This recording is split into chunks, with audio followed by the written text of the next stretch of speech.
Good day mga ka-partners, ang ipapakita ko sa inyo ngayon ay ang Ford Everest Ambient 2016 model automatic. Papakita ko sa inyo yung engine number at saka chassis number. So doon sa mga kailangan ng mga second hand unit, lumapit lang at tumawag lang sa Global Dominion Las Piñas, France. Nandito na tayo ngayon sa ilalim ng sasakyan, dito sa may passenger side, sa may right side. Papakita ko sa inyo yung engine number. So mas madali lang siyang makita kapag talagang humiga ka sa ilalim. Ito siya. Itong ano na to, itong muffler. So ito na yung engine. Yan na yung engine number. Hindi makita.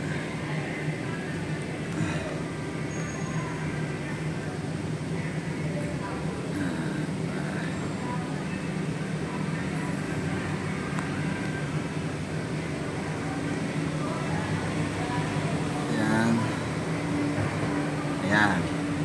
So yan na yung engine number ng Ford Everest Ambient Automatic 2016 model.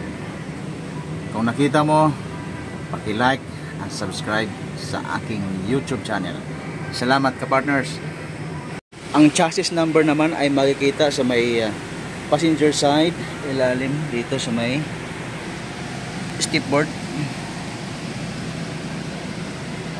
So yan po yung kanyang chassis number.